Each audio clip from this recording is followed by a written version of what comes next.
Carry लूगर bill पर खुसूसी तबसरा, पीर से बुध रात 10 बजे आज न्यूज पर।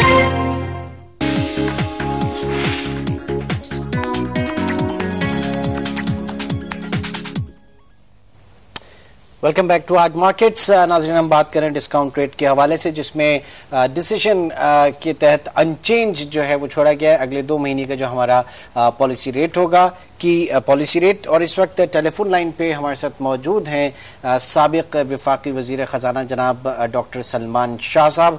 अस्सलाम वालेकुम। डॉक्टर साहब से हमारी लाइन डिस्कनेक्ट हो गई, एक दफ़ा फिर हम कोशिश करेंगे उनसे बात करने की और उनका टेक लेने की। अच्छा, अब बज़ाहिर रमजानों में मिड रमजान और एंड तक काफ़ी एक्टिविटी नज़र आ रही थी लेवरेज प्रोडक्ट के हवाले से, और फिर इस रैली में, इस 1000 पॉइंट की रैली में लोग थोड़ा सा भूल भी गए थे उसे, और वॉल्यूम्स भी काफ़ी अच्छे, तकरीबन 45 million 450 million shares, 45 crore shares जो है वो ट्रेड हो रहे थे, अच्छे खासे वॉल्यूम्स पे आ गए थे। अब उस तरफ क्या स्टोरी है, वहाँ से आप लोगों को क्या फीडबैक है, सुनाए कि जो स्टेक होल्डर्स हैं, मेंबर्स हैं, उनको बुला के एक ब्रीफ वगैरह भी उनको किया गया था इस अपकमिंग प्रोडक्ट के हवाले से। देखें इमरान, वो सारे मामला तो अंडर प्रोसेस हैं। इशू सिर्फ यही है कि अगर लीवरेज प्रोडक्ट नहीं है, जैसे कि नहीं है मार्केट में, मैं आपके पहले प्रोग्राम्स में भी मैं ये बात कर चुका हूँ कि लीवरेज प्रोडक्ट इसलिए नहीं चाहिए कि मार्केट के अंदर ट्रिगर इसकी वजह से आएगा कि लीवरेज प्रोडक्ट होगी तो 8000 से 10,000 मार्केट आ जाएगी। वॉल्यूम्स के हवाले से, वॉल्यूम्स के हवाले से चाहिए। मार्केट हमारी फ्रेजाइल हुई हुई है कि फॉरेन पोर्टफोलियो इन्वेस्टमेंट आता है, मार्केट ने जो है 4000 पॉइंट ऊपर आ गई। फॉरेन मतलब कल की मैं बात मैं कह रहा हूँ कि फॉरेन पोर्टफोलियो इन्वेस्टमेंट से थोड़ा सा आउटफ्लो हुआ, मार्केट ने 300 पॉइंट जो है वो करेक्शन ले दी। तो ये चीज को भी जो है ये नॉर्मलाइज करती है, न्यूट्रलाइज करती है। ये मालूम करने की कोशिश ना करें कि कौन से गोरे हैं, मतलब इससे मतलब आप इन्वेस्टिगेटिव रिपोर्टिंग आप करें इन्वेस्टिगेशन, इस बिल्कुल करना चाहिए आपको, मगर इससे फर्क नहीं पड़ता। डॉलर ही होगा हरे रंग का, चाहे कोई भी गोरा हो, काला हो, काला गोरा हो, गोरा काला हो। मुझे ये बताइए, मैं एक मेंबर हूँ, लेट्स से मैं एक मेंबर हूँ और कैनेडियन पासपोर्ट भी है मेरे पास। उस कैनेडियन पासपोर्ट के ऊपर क्या मैं बेनिफिट्स ले सकता हूँ एज ए फॉरेन इन्वेस्टर, या गोरी चमड़ी का बन के मैं मार्केट में आ सकता हूँ? बिल्कुल आ सकते हैं। अगर आपके पास बाहर का पासपोर्ट है तो उस पासपोर्ट के थ्रू आप जो है आ सकते हैं, और अगर कोई बेनिफिट है तो वो दिए जा सकते हैं। मगर हम इस वक्त सेक्रा की फिगर्स की हम अगर बात करें तो वो डू काउंट। मतलब अगर आपका इशारा ये है कि मतलब कोई पाकिस्तानी सिटीजन्स जो हैं वो गोरे बन के आ जाते हैं, अपना पैसा इस तरह रूट इन कर लेते हैं, मगर पैसा तो मार्केट के अंदर आता है ना, और मार्केट के अंदर जब डॉलर्स आएंगे तो सप्लाई डिमांड जो उसूल है उसकी तहत जो है वो मार्केट में इफेक्ट तो आएगा, वो इफेक्ट हम देखते हैं। तो ये है बिल्कुल। बट ये कि अगर आप पाकिस्तानी हैं और एक काम पाकिस्तानी शहरी हैं, मेंबर हैं, तो आप यूआईएन के अंदर आ जाते हैं, लेकिन फॉरेनर्स को एक एग्जम्पशन मिला हुआ है, उससे उसका कोई ना कोई बेनिफिट तो होता ही होगा ना। बिल्कुल, अगर होता होगा तो ये आपकी जिम्मेदारी है कि आप इसको रिपोर्ट करें अपने अखबार में, अपने चैनल। मेरी जिम्मेदारी क्यों भाई? ये तो एसईसीपी की जिम्मेदारी है कि वो बिल्कुल, मगर आप जो है ये निशानदेही करें तो रेगुलेटर भी जो है उस तरफ जो है नजर करेगा। बात सिकारण साहब, बात सारी है कि पाकिस्तान से अरबों डॉलर बाहर गया, ठीक है, डॉलराइजेशन हुई, 81 रुपए से 87 रुपए तक आपका डॉलर चला गया था। कनानी एनकालिया इसी चक्कर में अंदर है, जारको इसी चक्कर में अंदर है, पैसा पाकिस्तान से डॉलर बाहर जा रहे थे ना।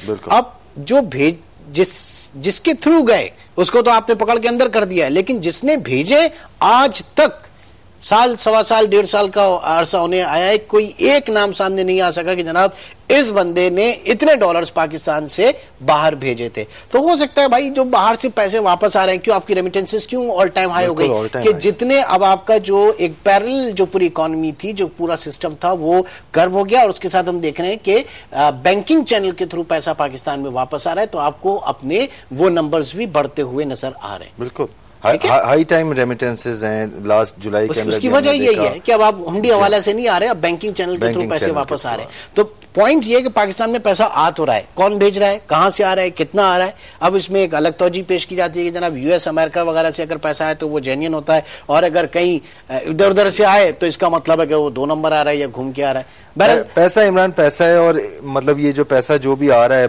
आपके मुल्क के अंदर जो है, पैसा अगर आपके मुल्क से जाए तो वो गलत है। फ्लाइट ऑफ कैपिटल हमने देखा लास्ट टाइम क्रैश के अंदर, ये भी एक मेन वजह थी कि फ्लाइट ऑफ कैपिटल बेतहाशा था, उसके ऊपर कोई चेक नहीं था।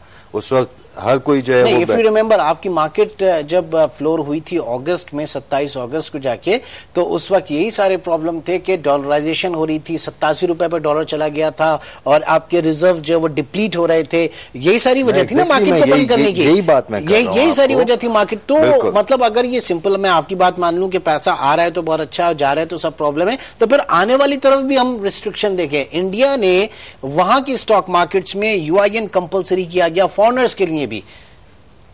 दे सेड के ये प्रॉब्लम जो है ये बहुत बड़ी प्रॉब्लम है। अच्छा, इस वक्त जरा इंडस्ट्रियलिस्ट जो है उनका जरा टेक लेते हैं। अंजुम निसार साहब कराची चेंबर ऑफ कॉमर्स के सर इस वक्त टेलीफोन लाइन पे हमारे साथ मौजूद हैं। अस्सलाम वालेकुम। जी निसार साहब, डिस्काउंट रेट अनचेंज छोड़ा गया है, आप कैसे देख रहे हैं इसे? इमरान भाई, जहाँ तक मॉनेटरी पॉलिसी ताल्लुक है, मुझे तो अफसोस है, हम एक्सपेक्ट कर रहे थे कि कम से कम इस मौके पे एक फीसद डिस्काउंट में हम कमी एक्सपेक्ट कर रहे थे। उसकी वजूहत नहीं है कि जो इस पिछले जुलाई अगस्त का जो डेटा आया एक्सपोर्ट का, आपने देखा होगा -6% हमने नेगेटिव ग्रोथ देखी है। हमारी कॉस्ट ऑफ डूइंग बिजनेस बढ़ती जा रही है। खुद ऑनरेबल गवर्नर स्टेट बैंक और ऑनरेबल वजीर खजाना शौकत सिंह साहब ऑन रिकॉर्ड कह चुके हैं, जब वो दिसंबर में एक्सपेक्ट कर रहे हैं इन्फ्लेशन सिंगल डिजिट में आ जाएगा, तो कोई वजूहत नहीं थी कि इसमें कमी ना की जाती। जी, लेकिन बात सारी ये है कि इस वक्त जो महंगाई आप भी देख रहे हैं, पावर शॉर्टेज आप भी देख रहे हैं, इकोनॉमिक एक्टिविटी हम भी देख रहे हैं कि बिल्कुल स्लंप हुई हुई है, यहाँ पे किसी किस्म की कोई एक्टिविटी नजर नहीं आ रही है। तो ऐसे उसमें कैसे आप रिवाइवल समझ सकते हैं कि जनाब डिस्काउंट रेट को सिंगल डिजिट में लेकर आया जाए? इमरान भाई, जब आप खुद कहते हैं कि इकोनॉमिक एक्टिविटी नहीं हो रही, आप देख रहे हैं कि नहीं, और हमारा भी यही कहना है इकोनॉमिक एक्टिविटी को आपने करना है कि आपने इंडस्ट्री को बूस्ट देना है, खास तौर से स्केल मैन्युफैक्चरिंग सेक्टर जो पिछले 11-12 महीने से कंटिन्यूस नेगेटिव ग्रोथ दिखा रहा है। अगर आपने वाकई देखनी है, अगर वो तब चलेगी इंडस्ट्री, तब इंडस्ट्री का पहिया चलेगा। मैंने परसों वज़ीर आज़म साहब को जब उनके एजाज में खाना दिया, यही बात की थी कि तब इंडस्ट्री का पहिया चलेगा जब डिस्काउंट रेट में हम नुमाया कमी देखेंगे। और हम कोई 2% या 3%, हम भी ये सब इशू समझते हैं, लेकिन हम समझते हैं कि आज भी 1% कमी की गुंजाइश इसमें हो सकती थी, ताकि एक इंडस्ट्री के अंदर मोटिवेशन और हम कुछ कॉस्ट ऑफ डूइंग बिजनेस कमी देख सकते हैं। अच्छा, दूसरी चीज ये, क्या आपकी इस सिलसिले में प्राइम मिनिस्टर साहब से बात हुई या शौकत तरीन साहब से बात हुई कि बैंक्स की जो लेंडिंग है वो टुवर्ड्स गवर्नमेंट इंस्ट्रूमेंट्स और गवर्नमेंट पेपर्स में बहुत ज्यादा है और प्राइवेट सेक्टर में लेंडिंग इतनी नहीं है? क्या आपकी तरफ से बोरोइंग नहीं ली जा रही या उनका भी इंटरेस्ट नहीं है बैंक्स का? देखिए जी, बैंक का लाजमी तौर पर इंटरेस्ट होगा, अच्छे ग्रोथ आएंगे, लेकिन जो अगर कुछ टेक्सटाइल सेक्टर पाकिस्तान का एक्सपोर्ट का 50% है और दूसरे जो नॉन टेक्सटाइल सेक्टर में आपने देखा है कि 19% एक्सपोर्ट्स में कमी आई है पिछले दो माह के अंदर। तो इस वक्त कैसे प्राइवेट सेक्टर आएगा? देखें, हर बिजनेस इन्वेस्टर उस वक्त इन्वेस्टमेंट करेगा जब उसको रेट ऑफ रिटर्न अच्छा मिलता होगा, और रेट ऑफ रिटर्न अच्छा ना भी मिले तो कम से कम हम ब्रेक इवन तो करें। अगर एक इंडस्ट्री कंटिन्यूस लॉस में जा रही है तो हम किस रेट, और इन हालात में इन रेट्स के ऊपर कौन फाइनेंस लेके कामयाब हो सकता है, जब आप अपने नेबरिंग कंट्री से बिजली में भी महंगे हो, गैस में भी महंगे हो, मार्केट रेट में भी महंगे हो, आपका इमेज परसेप्शन भी बाहर की दुनिया में वो ना हो। तो ये तमाम फैक्टर्स को मद्देनजर रखते हुए मैं तो कहीं से अंजुम साहब, कहीं से कुछ प्रेशर नजर आता है, कुछ बाउंडिंग नजर आती है आईएमएफ के अंडर शैडो प्रोग्राम जो हम हैं इस वक्त, क्या उनकी तरफ से कुछ रिस्ट्रिक्शन नजर आती है क्या आपको? मुझे ऐसा लग रहा है शायद आईएमएफ का प्रेशर किसी हद तक किसी जो सामने बजाय नहीं है, लेकिन मैं समझता हूँ शायद कोई ऐसा वजह है कि इस वक्त, क्योंकि देखे ना, परसों भी हमने प्राइम मिनिस्टर साहब से जो कराची तशरीफ आए थे और कराची चैम्बर उनके ऑनर में एक डिनर दिया था बहुत बड़ा, जिसमें पाकिस्तान की तमाम बिजनेस कम्युनिटी शामिल थी, पाकिस्तान के तमाम चैम्बर के प्रेसिडेंट थे। वहाँ पर यही मैंने बात की थी कि तो बिजली की कीमत किसी तौर पर न बढ़ाई जाए और मार्केट रेट में नुमाया कमी, ताकि इंडस्ट्री का पहिया एक बार स्टार्ट चलना तो हो। अगर इस मौके पर 1% कमी कर जाती, मैं नहीं समझता था कोई बहुत बड़ा फैक्टर हो जाता, लेकिन कम से कम हमारे को थोड़ा रिलीफ मिल जाता इंडस्ट्री को। चलें, बहुत शुक्रिया आपका, और देखते हैं क्या अब नेक्स्ट स्टेप गवर्नमेंट का क्या होता है अगली पॉलिसीज में। जरा कि बहुत बड़ा कंसर्न है इस वक्त। हम यहाँ पे पिछले ब्रेक से जाने से पहले जो हम बात कर रहे थे, हम बात करते हैं ऑफशूट्स के ऊपर ना, हम बात करते हैं कि स्टेट बैंक ने जो है डिस्काउंट रेट आज कम नहीं किया, अनचेंज छोड़ दिया। इशू ये है कि हमें कोर इशू के ऊपर जो है जाना है, टैक्स टू जीडीपी के ऊपर रेशो जो है 9% पे आप कुछ नहीं कर सकते। मैं बात करना चाह रहा था, नेक्स्ट प्रोग्राम में करूंगा, क्योंकि चेयरमैन एफबीआर को जो इंटरव्यू किया था उन्होंने जो मुझे बात बताई बड़ी आई ओपनर थी कि 50% इस वक्त जो है हम एनटीएन रजिस्टर्ड जो है वो आपके रिटर्न फाइल ही नहीं करते। बहरहाल बहुत शुक्रिया आपकी आमद का, थैंक यू वेरी मच। नाज़रीन, प्रोग्राम के हवाले से अपनी आरा से हमें जरूर आगाह कीजिएगा। हमारा ईमेल एड्रेस है aaj.markets@aaj.tv। आज की मार्केट जिसमें इंडेक्स तकरीबन 60-65 पॉइंट्स पॉजिटिव रहा।